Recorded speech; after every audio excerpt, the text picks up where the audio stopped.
The live action One Piece Netflix series is out, and over the past few days, I checked it out, and here's my thoughts on it. So, let me say this. This is going to be a two-parter, first of all, because I got a lot to say about this. And, so this will be the first half. I watched up to 4 episodes, 4 great episodes, and I'm going to do the second half later in another video because I got to, talk about that too.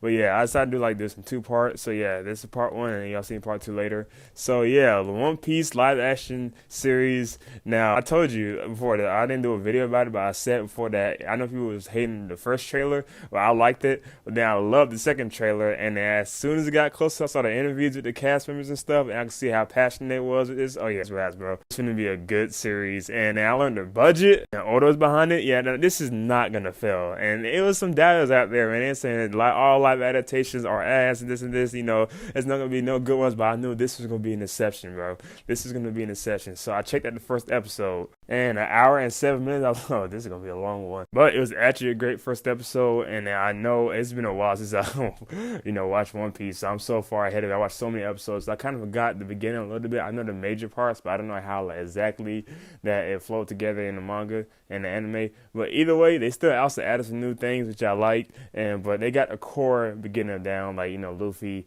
I know he didn't like jump out of the bear like he did in the anime, but it's still cool. You know what I'm saying? They added to it. I love how the adaptation was able to retell the story of One Piece like in a great way, and like get like the realistic point of view as well. Because it felt like I was watching it all over again back in 2019. That was when I first started watching One Piece, and it just felt really good to see that again. And like I said, from the effects, the CGI was also beautiful. Kobe actor is great. Luffy, I get into it later. I actually liked the first episode, and I love how they pace together well. Like this episode is very nicely paced, and One Piece is, even though it gets criticized for its pacing, it's dragged out a little bit, but they was able to make it flow together in like a nice, fast-paced way. Because they put a lot of chapters in this first episode, and they got to get the story going. So I appreciate that. Now the first episode also has some great scenes, like that introduction scene with Zoro in that bar fight. Oh God, perfection! Dude, look at this fight scene. That nigga's so cool. That nigga threw a cup at that nigga. Nah, that shit was so hard. I think everyone could agree that he low-key stole the first episode like shines, because everyone was talking about that scene on the internet, bro. That shit was too hard, man. And there's more to come with that. And can't even talk about Nami's scene. Now, as you know, I love, how much I love Nami in the anime. But my God, it's easy to say I found my new wife, because when I say Nami's actor, Emily, you are the love of my life now, and I love you so much. I'm sorry, I regret the video. Also, that ending fight scene in the desert when they fought the captain, bro, oh, come on. And how Luffy and Zoro work together. I get high, you get low. And don't forget, Nami can scrap now, because Nami's getting down in that whole fight, bro. Like, niggas who got her in that staff role, she's a go crazy with that, bro.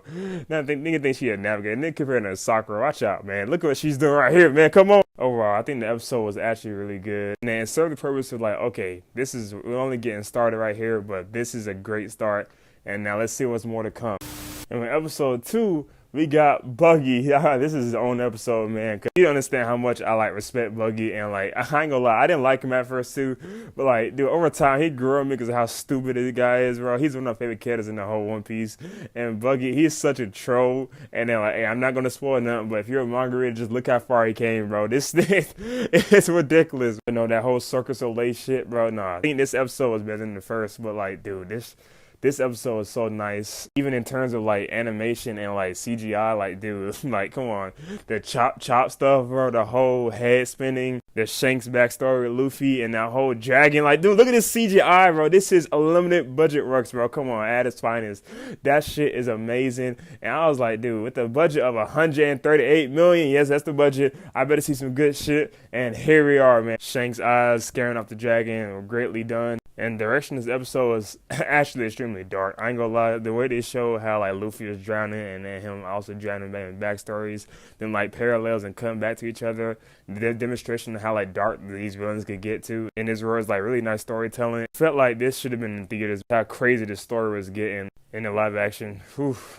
Yeah, I had to get my tissues a little bit because the way they was trying to make me cry, man, I didn't even get to Arlong Guard yet. Man, I didn't see the Nami scene. I trying to make me cry already. Jesus. Hold on, you thought I forgot to talk about the Shanks crew, man? Now, I see some people didn't like the actor choices for Lucky. It seems like a bit goofy guy instead of like a serious guy. Hey, I don't care, man. They gotta squeeze what they can. And I ain't gonna lie, this actor was lucky going crazy. Niggas having a great time beating niggas up with meat, bro. That shit was funny as hell. And now the whole Shanks crew got down, especially Usopp dad. Hey, that nigga got the ranges, bro. That nigga got the sniper shit. Niggas said, oh yeah. Boom! Started hitting niggas left and right. I fought with that. And I think all the fight scenes in this shit is amazing. They actually know how to like get down in this and how to make it feel like impacting such as an anime. And speaking of fight scenes, can we talk about the Buggy versus Luffy, man? Like I said, manga readers know what's coming in the future, but hey, this shit was hitting, bro. Oh my god. Man, I think it was, yeah, Nami, Zoro, and Luffy was fighting this nigga. And this nigga is hard to fight, bro.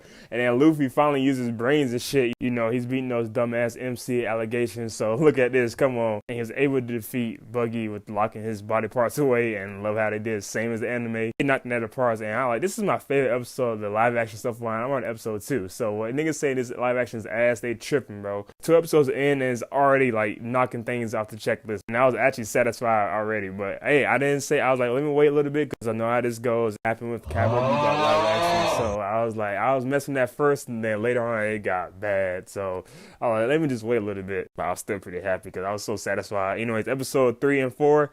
I ain't gonna lie, I forgot the name of this arc, but hey, I just called this the Usopp arc. That's when I got Usopp with the crew. Let's go, Sniper King, Sogeking King, let's go. And Usopp actor, great. I don't care what no one say. I do feel like his acting lines was a little bit fell flat sometimes, but other than that, man, and he portrayed Usopp great. Only thing was missing was his nose, but you know it's fine.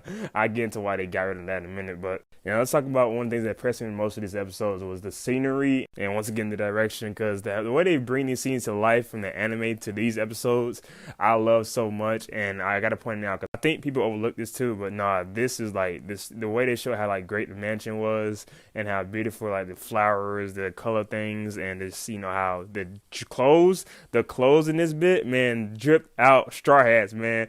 And I love their outfits, especially Luffy's, because you know the black stuff. I don't know if you remember from what was the thing, opening 3? No, I think 4. Yeah, it was opening 4 where they had like all the straw hats in the black and stuff, and Luffy had that, you know, black shirt on, man. Come on. See, I'm a big One Piece fan, so you know I know all the lore. And yeah, so I love how they did that. And Nami's outfits, god damn, Nami, you gotta stop doing this to me. Oh my god, dude. Each outfit she came out in, Luffy talking about so you still like Nami, we know how Luffy is. That nigga rejected Boy Hancock low key, so you know, you can't see those signs, but I see it. Nami, you look beautiful as always. Oh my god, my queen. I'm sorry, I'm acting like Sanji now. So, but nah, I could be wrong. But I remember in the anime, Usopp and Kara, which I think Kara was a sweetheart in the live action too. I think Usopp had like, you know, that game to Kara in the anime, but in the live action, that nigga was low key going crazy. That nigga, hey, that nigga was missing her up low key. And some things in anime I forgot that happened, but I love how like they show how everything could go wrong so fast, so quick.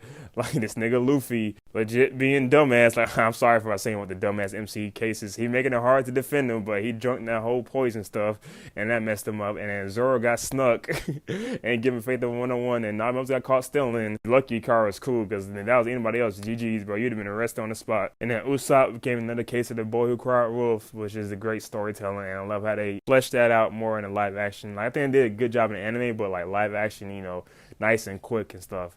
But I still, you know, anime is still good. Not dissing the anime, but yeah. And Nami and Kara, girl talk was also nice to see. You know, they're building a relationship, and I was like, you know what, Nami's got a female friend now. I know Kara didn't join the crew and like that, but that really got me excited to see Vivi. Oh my god, when she comes in live action, I'm gonna start acting up, bro. I love Vivi so much as a character, and god damn it, she should have joined the Straw Hats, and I still mean that to this day, man. I still miss her. And when I see her in the manga too, like when she keeps popping back up, I always get so excited, man. Vivi, can't wait to see in live action. But yeah, you know, back to Nami and Kara, they were starting to build a relationship, and then Usopp and her got into a fight because he was, like I said, boy who cried wolf. She didn't believe him because the stories he made up was actually fun, but this one wasn't funny. And she said that, I was like, ooh, That hurts because he had a snitch on Kuro and them because they was playing there. They legit almost killed Zoro, killing that sheep guy from earlier. And then so Usopp had to like tell somebody, and then it's crazy. No one believed him, man. Usopp actor. That's why I say he redeemed himself. Cause like, bro, that crying scene.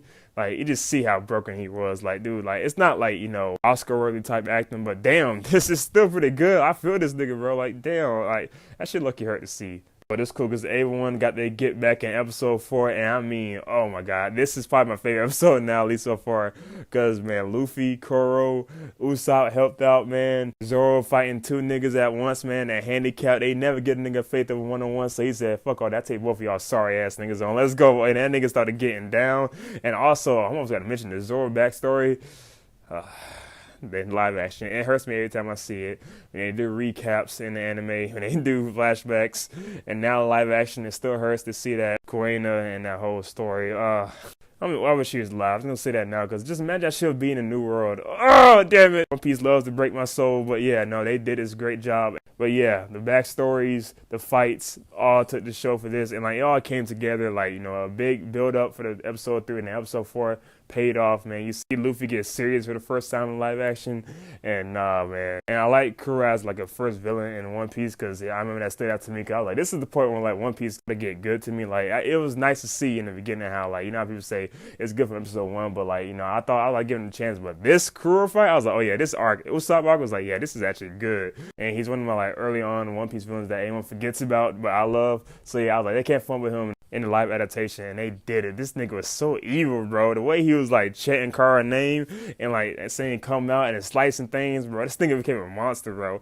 And Luffy legit headbutt the fuck out of that nigga, man. And then, bro, he became the hero that day. He was able to go get Going Merry, which great to see you again. And yeah, so I think I could say like first 4 episodes that this is a great live adaptation already.